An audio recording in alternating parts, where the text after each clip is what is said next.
Lawyers of Reddit, what was the least defendable case ever brought to you?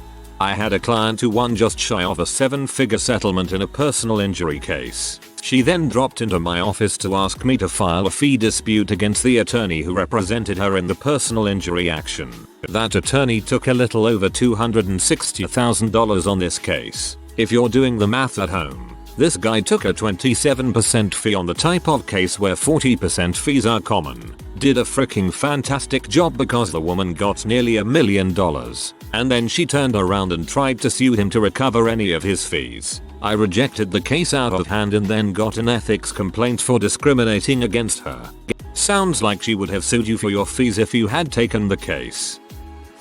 A woman wanted me to sue her previous lawyer for charging her a lot of money but producing almost no work to justify his fees. She gave me what she told me was the lawyer's total work product, a page printed off the internet for which she said she was charged thousands of dollars for legal advice. She had already brought a claim via my jurisdiction's disciplinary body for lawyers. She had lost and wanted to bring an appeal. The judgment kept referring to documents that I hadn't seen. I pushed her to give me everything and she came in with multiple files full of immaculate legal work that totally justified the fees she was fighting. We told her to get lost but she wasted a lot of my time before we realized she was full of crap.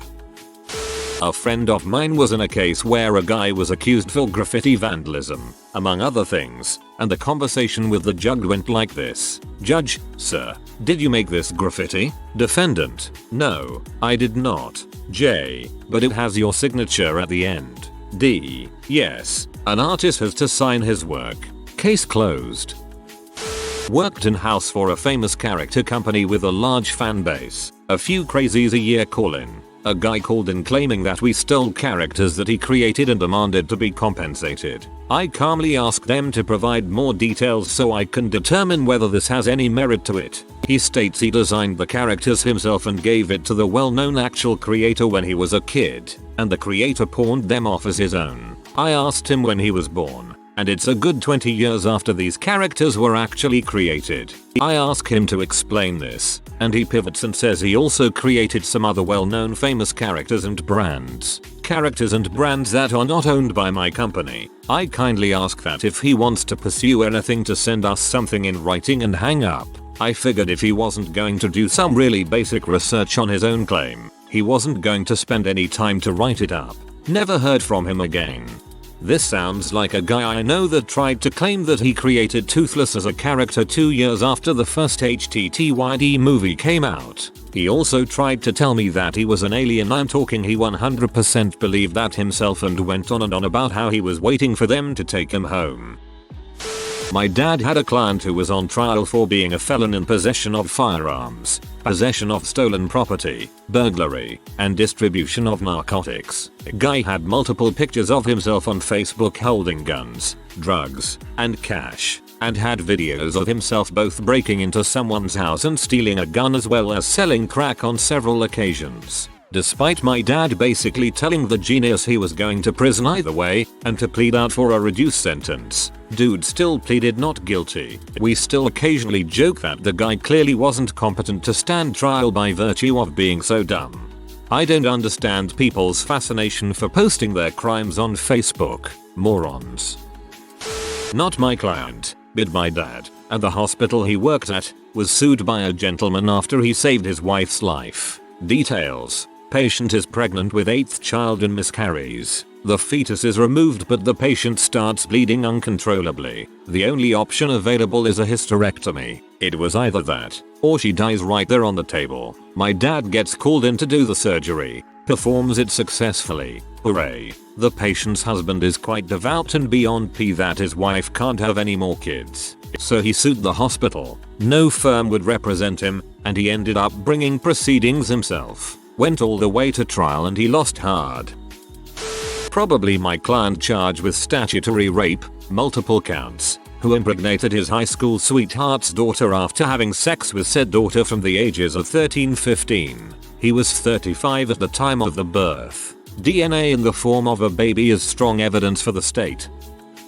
She lived on a large riverfront block. She had a jetty for a boat. A large tree fell over in storm and landed mostly in the water and making it difficult to moor her boat. She wanted to sue the government for not taking away her fallen tree.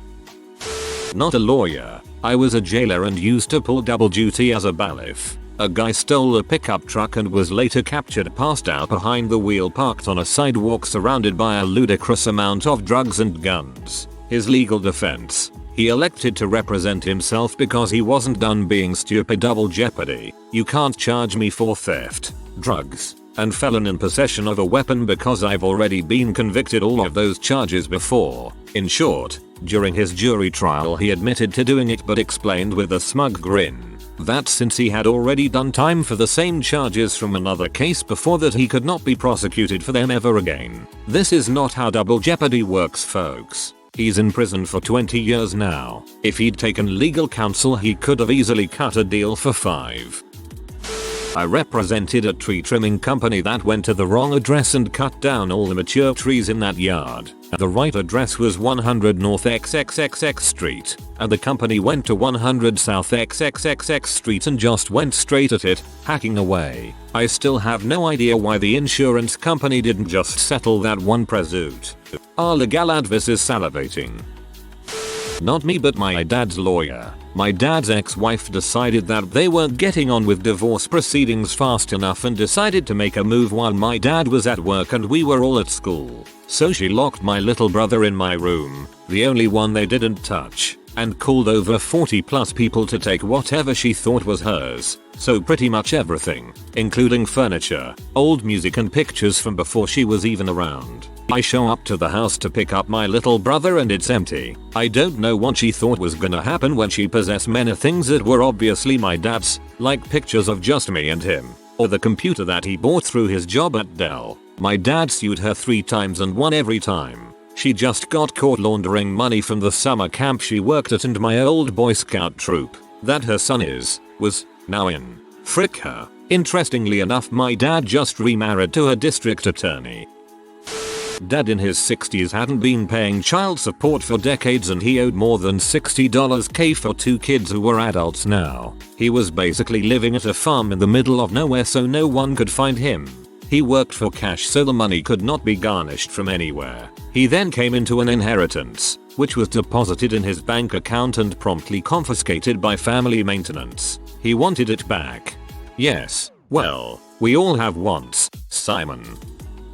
A lady was sacked by a large company. They had caught her embezzling money to fund a gambling habit. They had clear evidence the embezzling had occurred, and she did not deny it. She sued the company for $300,000 for unfair dismissal. My sister's firm represented the company against this woman. The case was so easy, the firm gave it to my sister as her first ever solo attempt. My sister screwed it up badly. Not only did she lose, the court awarded the woman $500,000 instead of the $300,000 she asked for. In the end it was a good career move. The partners all knew her name and dropped into her office, one by one, to offer their sympathy.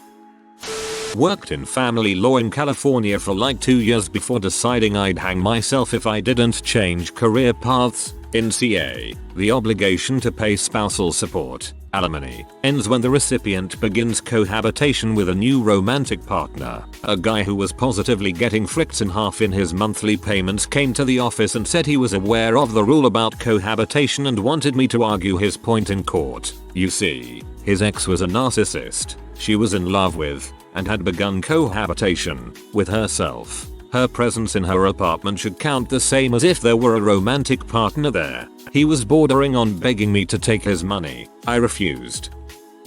Not a lawyer, but I feel bad for YNW Melly's lawyer. Dude wrote 3 songs about murdering someone, murdered 2 people in his vehicle, drove them to the hospital and said it was a drive-by. The shell casings of the bullets were in his car. Cell phone GPS pings him at the murder scene. He said he'd murder them in text messages and the dude pleads not guilty.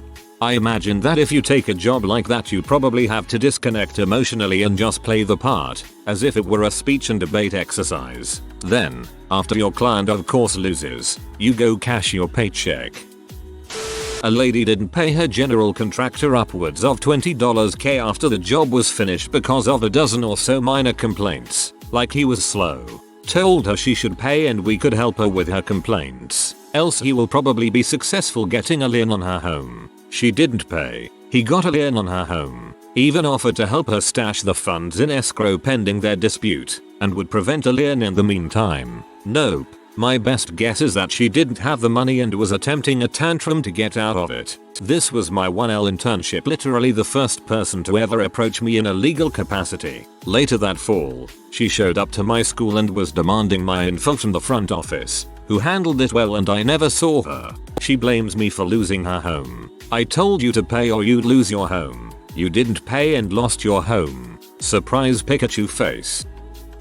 My brother's a lawyer. His client took a backhoe, dug up a standalone ATM and scooped it onto a flatbed truck. Then, and only then, noticed a security camera nearby filming everything. He got some black spray paint out of his truck, went up 2 inches away, really nice view of his face, and sprayed the camera lens. He insisted on pleading not guilty. This demonstrates the importance of coming up with a complete project plan at the start rather than winging it. It's much easier to fix these things in PowerPoint than it is later on. I read a patent and told my bosses it was both invalid and infringed by no one. It had 10 means for elements and each patent claimed that no one would practice, or that weren't supported in the written description. Partners, my bosses, new to patent litigation, sued on the patent anyway using young, inexperienced, unseasoned attorneys in the firm. 3 years later, after billing the client millions of dollars, every defendant won by proving each claim either not infringed or invalid. Then my employer appealed and billed the client another load of money, with a young attorney in charge of the appeal that didn't understand the underlying issues on any level because he was a former teacher instead of patent attorney. It was such a bad patent no one would settle at any point in the case. My bosses were blood-sucking trolls. I quit for these and similar, parallel reasons. The firm finally imploded. Not a lawyer, but I am a trades union representative. At the last company I worked, we had a great set of workers. My colleague was the head representative for the union at the time, whereas I was still learning to be a representative. Anyway, we had this electrician who'd worked at the company for 25 plus years. Really well respected, but his views are a little out there. My colleague had just got him back to work after a case of inappropriate workplace behavior, kissing an office member of staff on the cheek, where he was suspended for 6 months whilst investigations went ahead. He came back with a final written warning, meaning one more incident and he was sacked. All his pension, benefits, gone. 2 days after he came back, me and my colleague got asked to come into a meeting regarding this employee. Got in the meeting. Senior HR and the boss of the company are sat inside. They lay out new allegations. So we have had a report that when working in a property, you went into the house when there was only a 14-year-old girl and then proceeded to talk to her about sex, condoms and other obscene matters we won't mention. So we're just like, whoa, wait, what the heck, we need to talk to our colleague and find out what's happened here and give him advice. Nope. Before we even had a chance to do that, the guy spoke up and went, yeah, I did. Nothing wrong with that. She's 14. She knows how to use a condom. She's from the area. That's all they know how to do. They have sex and get pregnant by 16. So I'm just talking to her about what she knows. Dude was in his late 50s, he should know better. Both me and my colleague just stunned like, why the frick did he just say that? Anyway, he got suspended and asked us to defend him because he says he did nothing wrong. We got the case file and evidence through. Realized that there was actually frick all we could do. He dug his grave. Dug it a day after he returned to work. He lost everything. His house, pension, everything.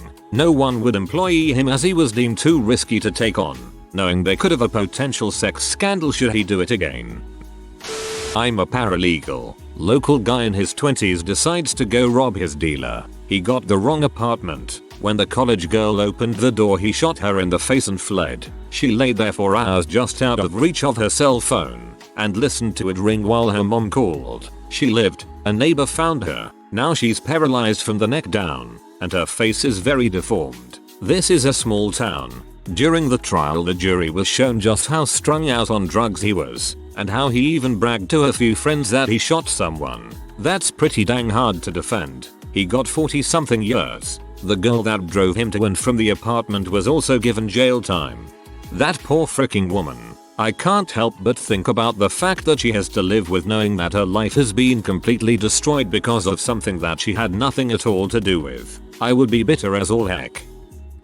It's like a 100-way tie for first place. Spoiler alert, they had the drugs on them. Less frequently, it was a gun. And yeah, let's just say the I have a permit defense for the latter was not something we had to worry about round those parts. You'll be surprised how quickly cases become at least theoretically defensible as soon as you establish any distance whatsoever between the client and the contraband. Though, in fact, I'd say there's a systematic bias in juries, and lots of inconsistency in the relevant case law, about how difficult it is, and or ought to be, to prove possession beyond a reasonable doubt. It errs, of course, in favor of the prosecution. Guy wanted me to sue the city because the city took too long to bust his neighbor's illegal garbage disposal business. Guy claimed his neighbor's house had mice because of the garbage truck that was parked there when it wasn't hauling garbage. He said the neighbor's mice were causing his house to have mice, reducing the value of his house so he couldn't sell it. I asked him how long he had been trying to sell his house. He said he wasn't trying to sell it yet. I asked him what he had done about the mice so far. He said he called the city to have them get rid of the mice, but the city refused. I asked when he reported the neighbor's illegal garbage disposal business. He told me he never reported it. The city just towed the garbage truck after the neighbor was arrested for some unrelated crime, DUI. I asked the guy how he knew all this, and he said the neighbor and him were partners in the illegal garbage disposal business, and his neighbor's old lady told him about the arrest and the towed garbage truck.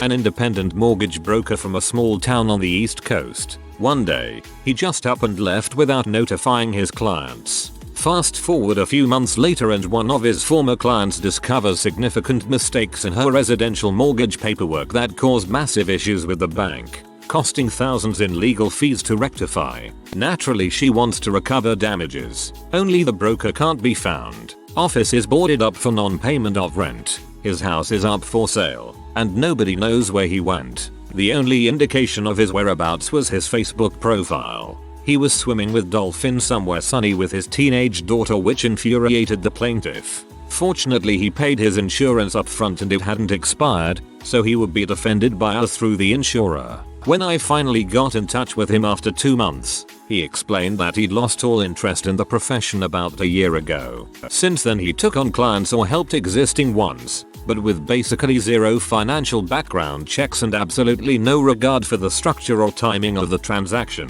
He was rubber stamping everyone and everything. His work was so shoddy and his file management so poor that we had basically nothing to go on. He was dead to rights, and he didn't care at all.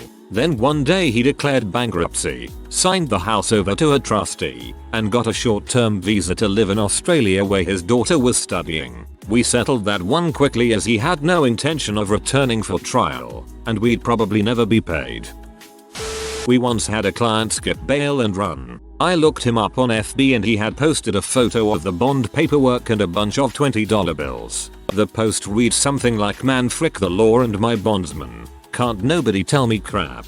Blah blah. Typical hood crap. We live in BFE, Texas. Dude is not a gangster." Anyways, he didn't realize that the only reason we bonded him was because we were going to represent him. Withdrew on the bond in the case. In the motion to withdraw, we quoted his FB post and attached a copy of it as Exhibit A when we filed it.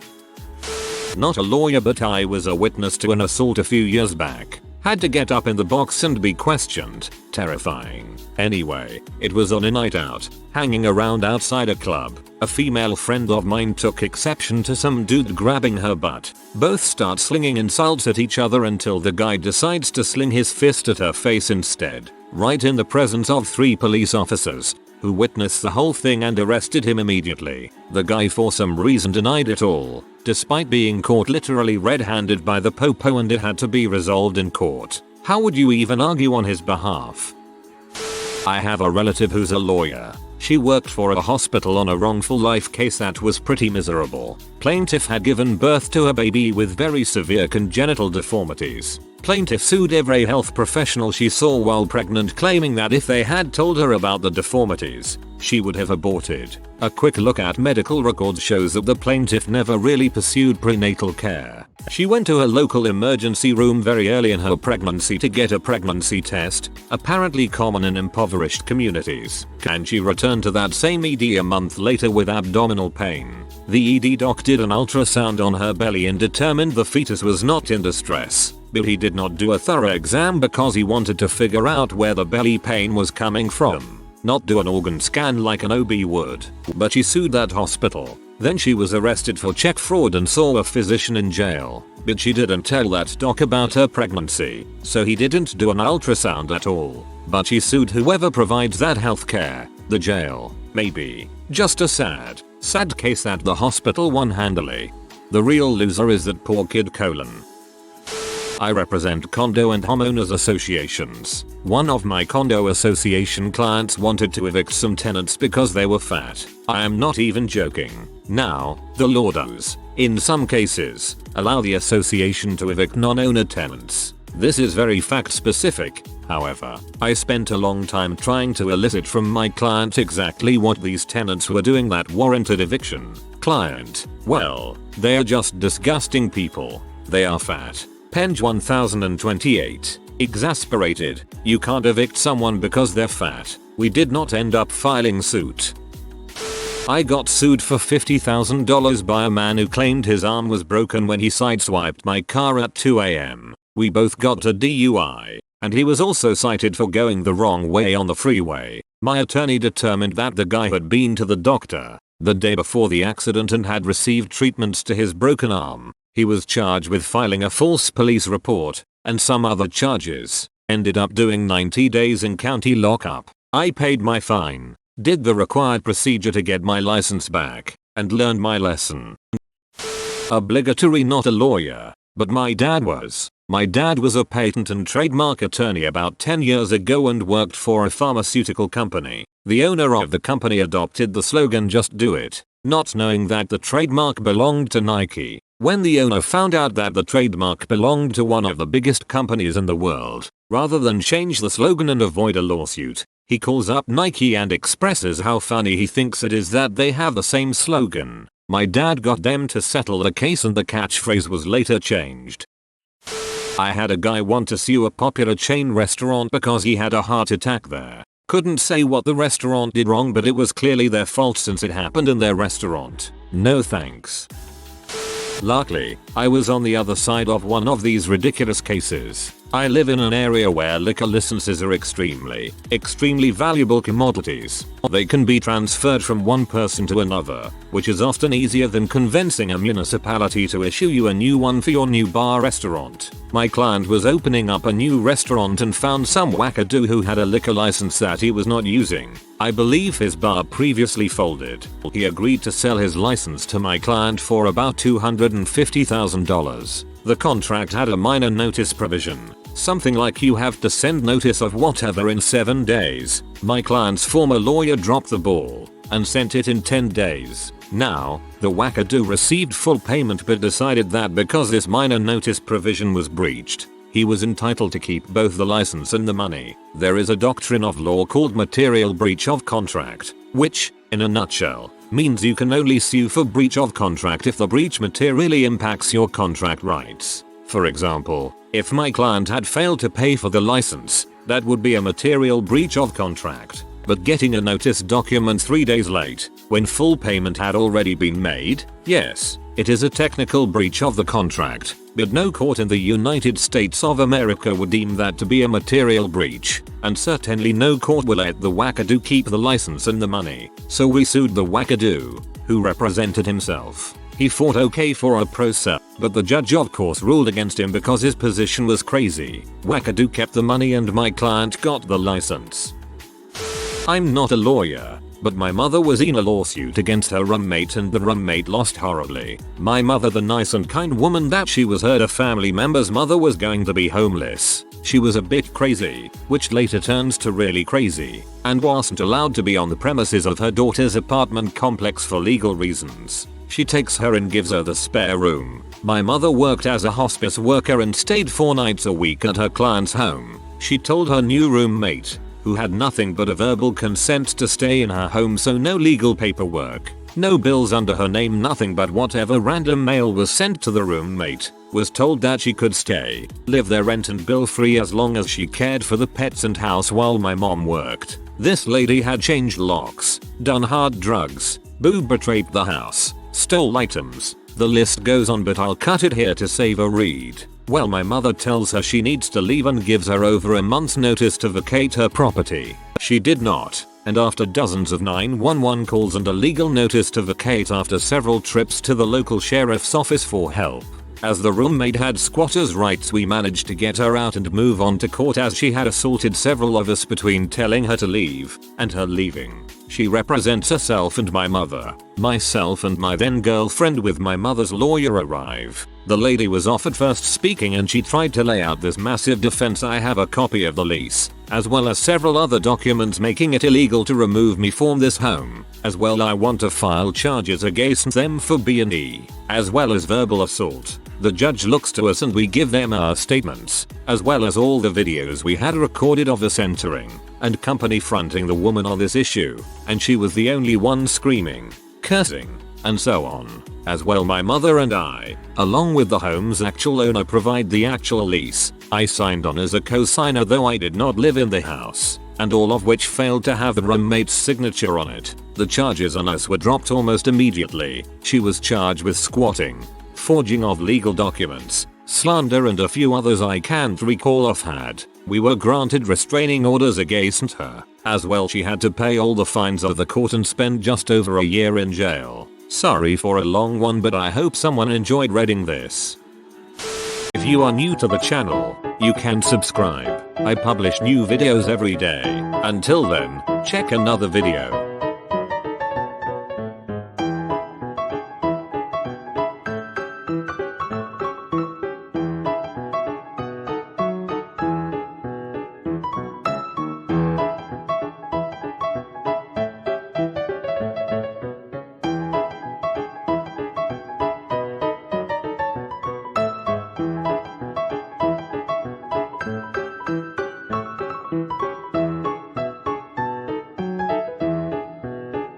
Bye for now.